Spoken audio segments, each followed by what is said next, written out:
landscape of dry, brittle brush stretches out like a desolate wasteland drawn in sepia tones.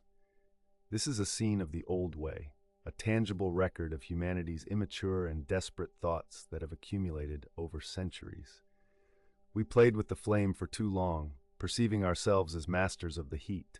We used it to cook our desires and warm the ego's hollow shell, convinced we remained unscathed by the flames flickering in the dim, orange light, the light that reflected our delusions. Twisted shapes of dead wood piled skyward, a mountain of mistakes built on the assumption it would remain untouched. Then, a single spark descends, and the illusion crumbles. The orange fire begins to spread, licking through the underbrush, petty and spiteful. People thought they knew fire, thought it could be a controlled burn, manageable and contained, a small tragedy harnessed to our will. They forgot a fundamental, unyielding truth. When you play with the source, the outcome is never yours to control. The atmosphere shifts abruptly. The camera captures the moment of transformation, a silent movie with a soundtrack of anticipation. The flames collapse inward, and a high-pitched, roaring hum replaces the familiar crackle. Suddenly the fire transforms, turning a brilliant, piercing blue, a blinding testament to a new, uncompromising intensity. This is the heat of Sapphire, the kind of light that surrenders nothing, where the totality of truth blazes fiercely. Near the blaze's edge stands Marcus, the complainer, a shadowed figure against the sapphire glow. "It's too hot! Someone stop it! This wasn't part of the plan!" he screams, a futile cry carrying no hope of command.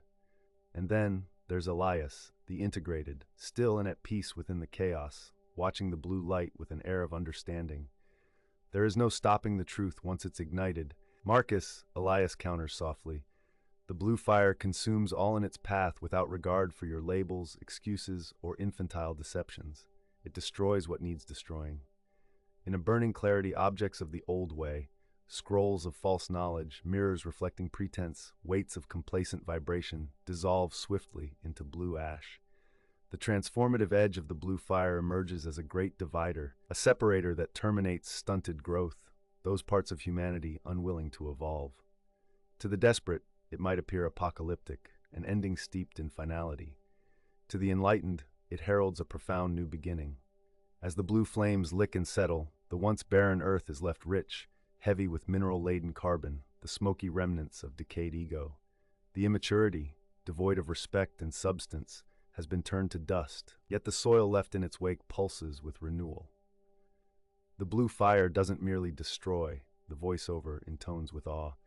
It gives back to the earth, infusing it with the irony of healing from what it has consumed. It prepares the bed for new life.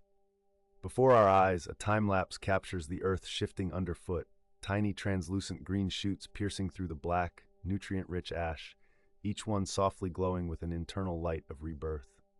The ground witnesses its own regeneration. Out with the old, which faltered in the face of truth, and in with the new, which blooms because of it.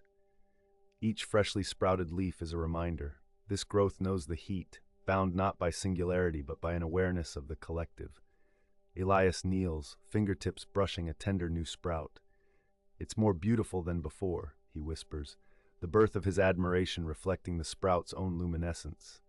"Born from the blue fire, it knows the light. It won't fear it anymore," he concludes with a wistful smile. And this is the birth of clarity. No longer are we infants wandering a world we've casually disrespected. We stand as survivors of the blue fire, walking on ground reborn from ash, cleansed of pretense. We have transitioned from mere observers of struggle to active participants in growth, the deliberate form of existence. The camera fades to black, the narrative lingering in that tender balance between past and future.